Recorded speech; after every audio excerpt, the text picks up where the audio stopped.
Hello everyone, it's me, Juan Gamer 54. Well, the future Juan Gamer 54, talking to you guys. Now, and yes, I know you guys are expecting to go to the video, but hear me out because this is very important. Basically, this video is going to be the only video where I am around, essentially, because I'm going to be gone for the week and will return back basically on December 1st. Reason for that, going out with family. It's Thanksgiving time, so I am literally preparing multiple videos for you guys before I head out to the grandparents' house. So that's all I just wanted to say. So most of these videos are pre-recorded and already been made, and I'll be back in December 1st. That's all I gotta say, and I hope you guys enjoyed the video. Sayonara. Hello everyone, it's me, Juan Gamer 54, back in a video today. We're going to be reacting to Game Theory, our FNAF theories solved. So, you guys already know, it's been a long time since we tackled a FNAF reaction video from Game Theory. So, you know what? I'm just not going to waste any more time. It's been a while. So, sit back, relax, kick your feet up, and yeah, let's go. Who caused the bite of 83? Why does Monty hate Bonnie? And what does David Afton's favourite show have to do with the Mimic? What? All these questions and more are what I'm attempting to answer today. Hello, Internet. The TV show is connected to the Mimic. The show that keeps on giving like the hidden details in a FNAF game. Although, hopefully we're less complicated. I mean, how often do we find small pieces in this franchise that either don't go anywhere or don't connect to any of the big questions we're actually asking? And sometimes the pieces don't even get discovered until way after the game releases. Like the Springlock design with possibly Henry's signature as pointed out by ID's Fantasy. Or there's an update added to the game way after its release that changes small details. Like this random silhouette in the window that I saw Right Host talking about. That's so creepy. When they are just small pieces, it can be hard to justify talking about them because they're just that small. That one thing is interesting for sure, but does it actually change anything? However, as I've been going back through our FNAF archives and weighing up all of these small pieces that have been brought to light, either through more research on my end or from other talented theorists in the space, I believe I found a few interesting details that are worth talking about. So today, I want to present 3 mini theories that, if true, would change or expand on previous theories we've explored in the past. Think of them like theory DLC. Don't worry, I'll be sure to explain each of the previous theories as we go, but let's start with one that's actually been on my mind for a few years. Theory number 1, Henry stole Edwin's design.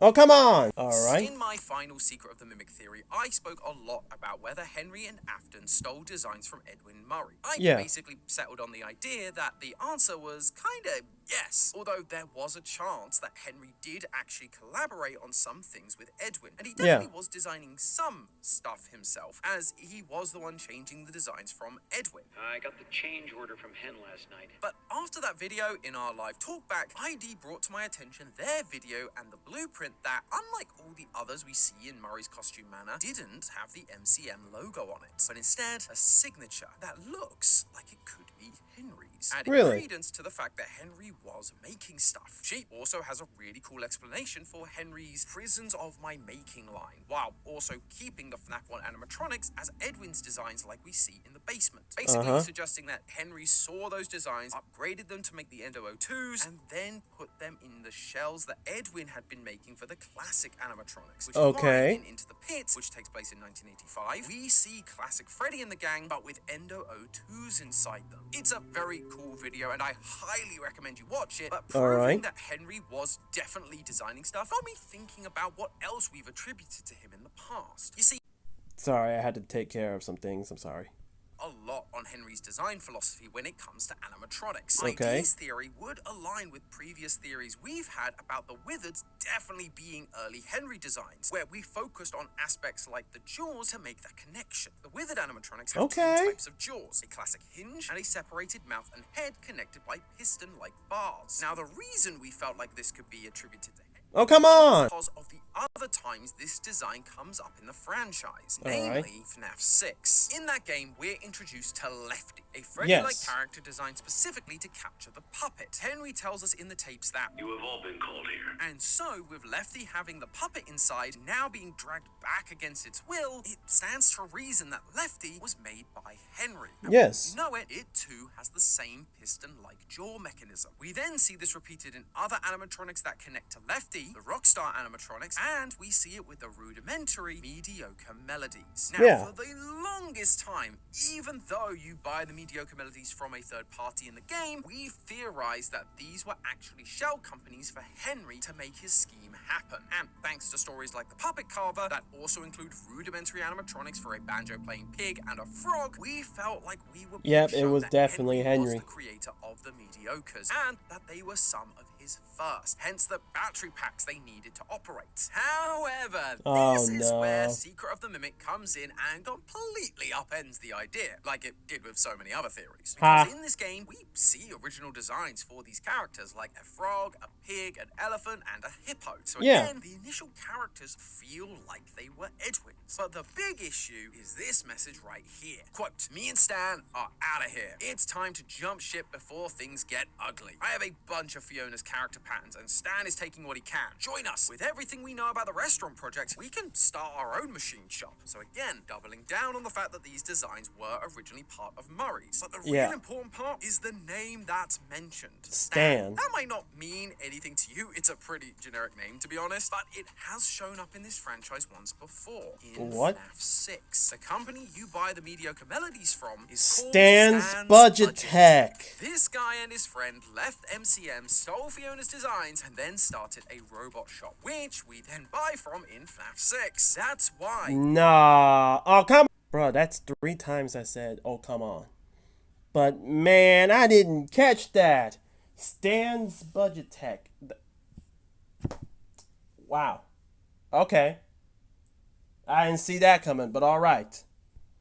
In the character encyclopedia, Ned Bear's entry questions whether he was altered from Freddy Fazbear, quote, to avoid copyright issues. It was originally a Freddy that Stan stole from the company and made his own, only to sell it back to Fazbear years later. The most frustrating part about this isn't comes the fact around, that comes didn't around. make the mediocre melodies. I've made my peace with that. It's that we used to be able to use these animatronic designs to distinguish who made them. And now it feels like this is just how people make animatronics, and they can be anyone's. Are the Rockstars actually Henry's, or is that another real company where he then took an old Rockstar Freddy and turned him into Lefty? It just means we're back to square one with knowing who made what exactly. Or Lefty could be Carnival kinda. Freddy. See, there is one more animatronic that uses this design that I've not mentioned. One that we've also attributed to Henry in the past, and one that came before all of these other designs. Fredbear. In the FNAF 4 minigames, we see multiple versions of Fredbear at the diner location, some being worn by staff, others are in animatronic mode. However, if we take a look at the iconic one that ends up crunching down on one David Afton, what do you notice? That same piston-like jaw design. But every Golden Freddy or Fredbear we've seen in this franchise up until this point hasn't had that design detail. They all have designs more similar to Freddy or Withered Freddy, hinged or attached jaws, not pistons. But do you know where we do see a piston-based jaw design for Fredbear? Down in the basement of In MCM. Secrets of the This Mimic. version of Fredbear has a prototype label on the back of its head, implying that this is one of the designs we read about from Edwin. Quote, Fiona, the new spring locks are working well, even with the water damage. They should be ready for the diner soon. These are the new designs Edwin makes to avoid the classic water damage prone designs that he and Henry had previously made. Which is great if you want to avoid a lawsuit, and given the state of Edwin's bank account, I think that'll be music to his ears. God dang. It's true though. Edwin has so much fees that at this point I was like, I had to take off my glasses. Like, God dang. Oh, come on! Dang. It's a shame, really. If he had just parked like we have about it sooner, Edwin, maybe this would have been the thing to save you. But, I'm not gonna lie to you guys. I've been skipping a lot. So many ads be playing, and then I got shoehorned to a sponsored. I'm not gonna lie. I'm probably gonna have to be editing a lot out. Alright, hopefully this is about it. We're not even halfway done, bro. At least you made a better version of Fredbear. Like I was saying, this new version of Fredbear wasn't susceptible to water damage. And this one has that classic piston jaw. It seems like, despite the project not being fully finished, and this one just being a prototype, Fazbear still wanted more versions of Fredbear in their diner, and so brought this version to fill in that slot, which is why we see multiple versions throughout the minigame. Yeah, look what that Edwin happened. does say that these new designs have, quote, odd behaviors, like, say, not stopping its mouth movement when there's something clearly caught inside. It also means that both Stan, who left the company to start his own business, and Henry, who bought all of MCM's designs, were all copying and working off of Edwin's original designs. It can all be traced back to him again. And so, if we ever see any animatronics in the future with this design, while they might not physically be made by Edwin, we should take a look because it's clearly copying his original designs and we can likely trace it back to him in some way. However, this also raises a, let's call it, disturbing truth. If this Fredbear we see in the diner is actually the prototype from down in the basement of MCM, then that would mean it wasn't Henry's design that got David Afton killed, it was Edwin's, which then changes a lot of Afton's motivation. Dang. So looked at this moment as the reason William is sent on a killing spree, starting with Charlie. It's revenge on the man who made the machine that killed his son. But now, if it's Edwin's machine, it throws into question why Afton killed Charlie, leaning more into the idea that he never really cared about his kids and was more interested in just experimenting and, well, murder. But I mean, let's be honest at this point. Anyone who still thinks that William cares about his kids, I'm sorry, gang. Just wrap it up. Wrap it up. Okay? William just does not care about no one but himself. At this point, William has done so much inexcusable amounts of evil that at this point, you can't just justify it because, oh, it's because his youngest son got sent to the gulag. He's grieving over his son's passing. Nah, at this point, this is beyond that. Okay? Look, if that's the case, then William, you're not the only one who lost people. You're not the only one who suffered. It is just final statement here. William does not care about his kids at all. He's just doing this for the love of the game at this point. I'm sorry. Of David Afton, theory number 2, David Afton is possessed. I recently did a trash episode where I explored the theory God David. Trash episode? That theory basically focuses on the idea that David Murray, David Afton, and Gregory are also similar because David Afton and Gregory are both possessed by a version of the Mimic AI, making them into a version of David Murray. However, even he recognized some of it was a bit of a stretch, namely the how of it all when it came to the possession of David Afton. His solution was that it was psychic friend Fredbear containing a version of the Mimic AI that then transferred into David Afton, much like the Lonely Freddy's work in the Fazbear Fright story. But like I say, even he recognized it was a bit of a stretch, and I also had some thoughts on why it was confusing. Mostly that the timeline didn't really add up. If psychic friend Fredbear was asking questions in order to take possession, then why is David Afton already acting and looking like David Murray? If David Afton is already possessed, then why is Fredbear asking questions or speaking at all? That being said, I did like that idea of David Afton being possessed by AI, and so I was trying to see if I could find any more evidence to back up this idea and maybe solidify the solution. And I think there is, in the form of 2 stories from Tales from the Pizzaplex. Ones that T-Dreads didn't mention, B7 and B7-2. B7 was all about a kid called Billy that became obsessed with animatronics, so much so he decided to literally become one himself. He got surgery to remove his limbs and replace them with prosthetics. Eventually, he realizes his mistake and gets himself crushed in a junkyard. The sequel starts in a hospital. Billy somehow survived his injuries and is now learning to live life without his animatronic limbs. But while in hospital, he is haunted by those same animatronic limbs that once were a part of him, and they are desperate to become one with him again. Eventually, he gets out and moves in with his grandmother, who ends up killing B7 in the end, allowing Billy to live life on his own, where he can go out and find his mysterious absent father, free from the torment. So why do I think this is important to the story of David Afton? Well, in my mind, for Scott to go back and tell more of a character's story implies there is more to this character and his story than we may have first thought. He's actively trying to draw our attention. Look, I'm not trying. Look, I haven't read B7 yet. Well, I mean, I did, but that video isn't out yet. But it is kind of, I was thrown off to see that, wait, we're going back to Billy?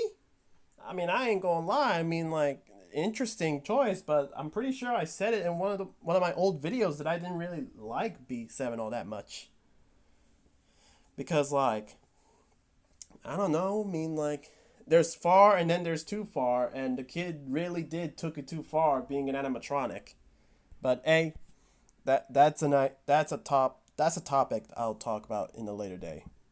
To it, and as I looked back over it, there are a few details that stood out to me that begin to connect the dots. Firstly, Grandma's house. Throughout this story, Billy is learning what it means to be a human after years of believing he's an animatronic, and so he is very detailed in his descriptions of things. But there are two details that keep popping up over and over again: flowers and a grandfather clock. Quote, Grandma's house was surrounded by several flower beds. The room's yellow walls were covered in paintings and photographs of flowers. In the corner of the living room, a heavily carved wood grandfather clock guarded the space. A big brass pendulum attached to a long metal rod swung back and forth inside the clock. Billy and his grandmother watched the grandfather clock's pendulum swing back and forth. There are a lot more examples, but you get the idea. Flowers and grandfather clocks are repeatedly pointed out, despite having little to no effect on the story. In FNAF 4. So my theorist brain goes, they keep mentioning it, why are they important? Well, when I see grandfather clock, I immediately think back to the old FNAF 4 house and dream theory. The grandfather clock was instrumental to those theories, and it's the only time we've ever seen a grandfather clock like this. And what else do we see around the FNAF 4 house? Several flower beds. Pictures of flowers on the wall. Separate from grandmother's house, we're also following the idea of a robot wanting to join with a human to become its true self. And in God David, T-Dreads is theorizing that a version of the Mimic program is trying to merge with David Afton in order to become its true self again. David Murray. We also have a kid who believes he is a robot, which you could argue is what happened to David Afton when he becomes possessed by a robot AI. He's not actually becoming the real David Murray, he's becoming M2, an AI version of David, now just in human form. Then you throw in the mysterious absent father character, and it sure seems like Billy might be reflecting little old David in some way. But as the wise elder Unwithered Tree stated in T-Dread's God David video, if that is the case, then what are we supposed to be learning about David Afton from this story? Well, I think it might actually answer T-Dread's issue around his possession. At the very beginning of B7, little Billy becomes obsessed with animatronics to the point he believes he is one, almost like he's being mind-controlled or possessed. And it all starts with him watching a show called Freddy and Friends. And what's on the TV in the Afton house in FNAF 4? The Fazbear TV show, Fredbear. Bro, I'm literally counting all the ads that I've been thrown to. And I'm so far counting at least 7 or 8 at this point. I'm literally counting either 7 or 8. And I'm sick and tired of it, bro. I'm sick and tired of it. Stop it. Okay, I was genuinely surprised, and then I just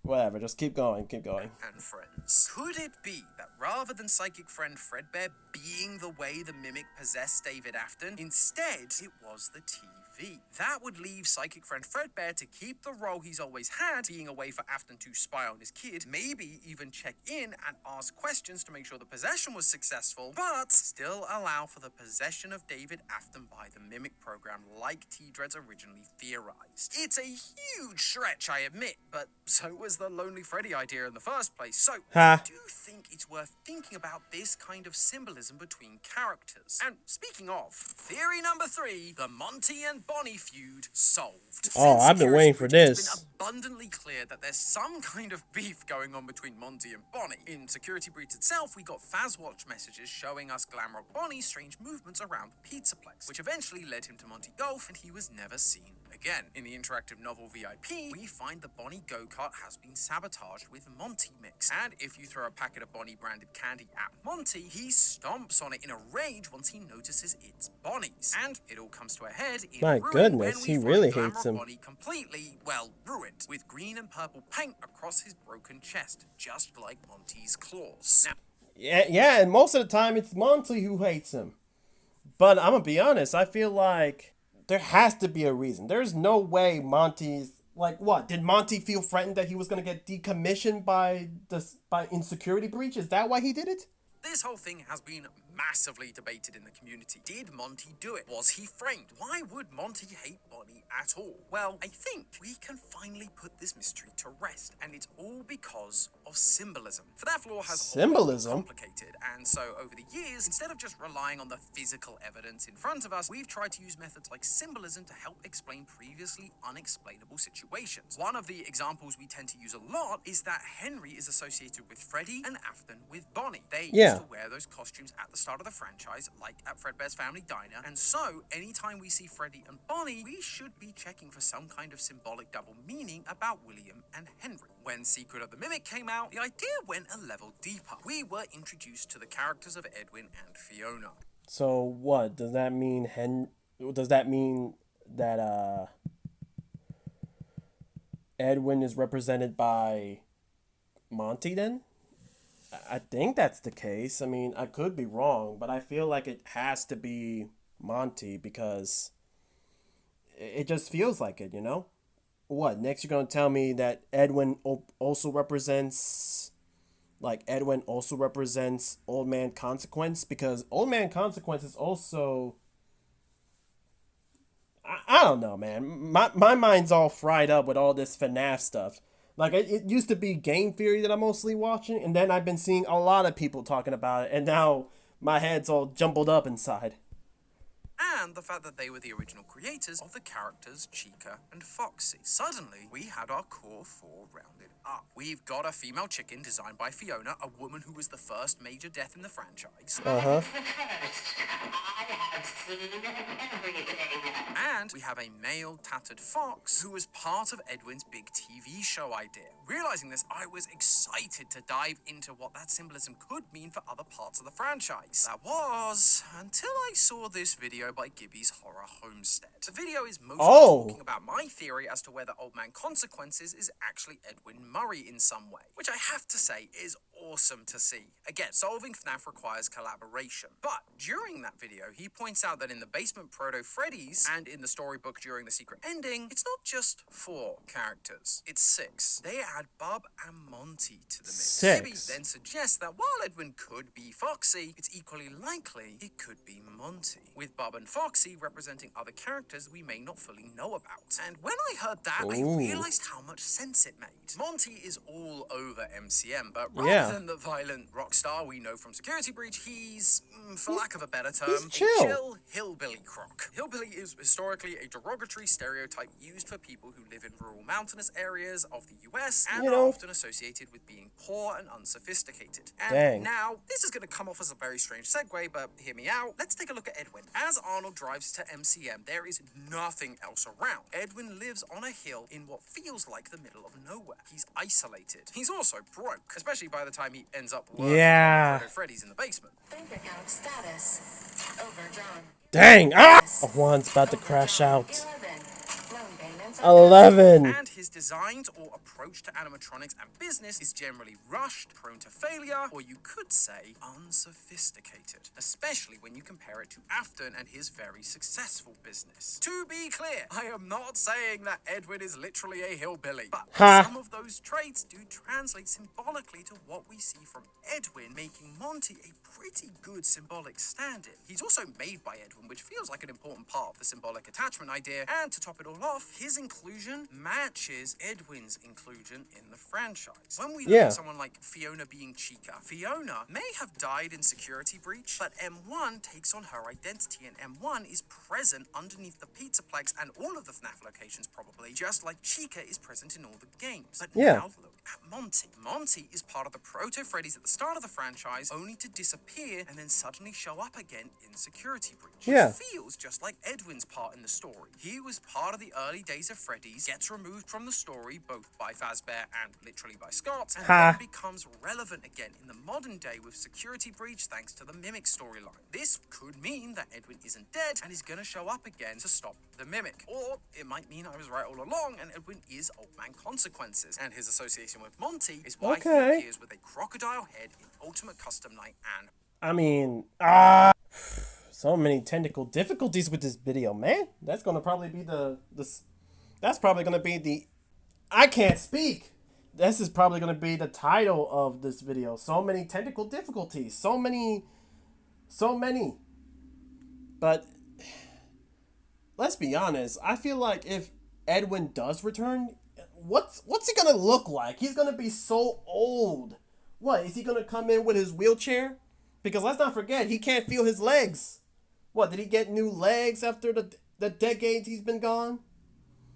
I mean, shoot, I mean, probably. I mean, we don't even know we didn't even know what Henry looks like by the time FNAF 6 comes around.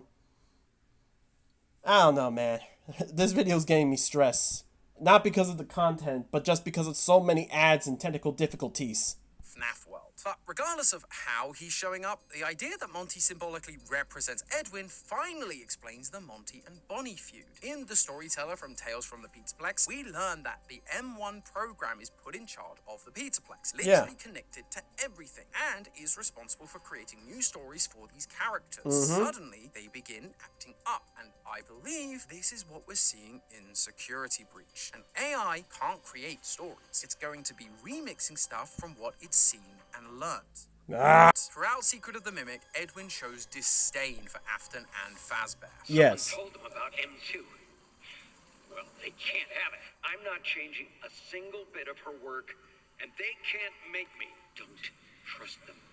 Never tell them they want to destroy you. He's angry at Afton for stealing his employees and ideas, buying out his business, changing Fiona's designs, and setting unrealistic deadlines. In his mind, Afton is destroying him and everything he's built. And M1, the machine designed to mimic Edwin's wife, Fiona, would have been around to witness all of it. He'd have vented to her. She'd have heard his recordings. So Edwin's perspective became her perspective. Flash forward several decades, and suddenly, Monty begins showing an over-the-top disdain for Bonnie, sabotaging rides that look like him, and throwing fits over Candy because the mimic is doing exactly what we've been doing, associating characters with their human counterparts, all from the perspective of the wife bot that was there to witness the destruction Fazbear caused. It's why Glamrock Freddy and Glamrock Bonnie are best friends forever. From the Murray's perspective, Henry and William were best friends, willing to betray Edwin. So, when the mimic takes over, she makes that a reality. And that is why Monty hates Bonnie. Monty is Edwin and Afton is Bonnie. Afton destroyed everything, and so Monty, under M1's influence, reacts badly to anything to do with him. Bonnie on a piece of candy and not him? It's a reminder of Afton's success over Edwin's. So Bro, that's messed up. Leave my boy Bonnie alone. He didn't deserve this. Bonnie didn't ask to be associated by William Afton. Shoot, being associated with William Afton might as well be worse than death. Like, god dang. Does he not ruin anything enough? he sabotages and destroys things, eventually leading him to take the ultimate revenge, the revenge Edwin wanted, destroying Bonnie, just like Afton had destroyed his life decades ago. And remember, even after Bonnie is destroyed, Monty doesn't stop. His next objective, remove Glamrock Freddy from the picture too. During one of the endings, we see Monty becoming the star. And during Monty Golf, we see Monty take center stage with Freddy in a dumpster. Dang. Afton wasn't the only one at fault. Henry, the man Edwin considered a friend, also betrayed him and sided with Afton. Oh, Fiona was right. They don't think of me as a friend anymore. This is the last project I ever do for them. And so, in this world where the Mimic is creating new stories, it's playing out the fantasy that Edwin dreamed of all those years ago, where he ends up on top, destroying the very people that destroyed him.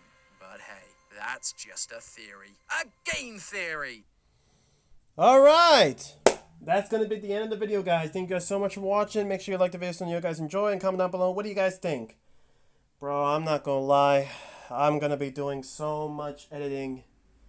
So much editing because this video be bringing up nothing but ads, and even a sponsor. So, yeah, I like the video. I like the video, but reacting to this, woof. It's something. Anyways, guys, you should already be seeing many videos popping up right now. You know, we did a lot of videos back then, so go ahead and check those out. The other channels are in the description box below. This is Juan Gamer 54, signing off.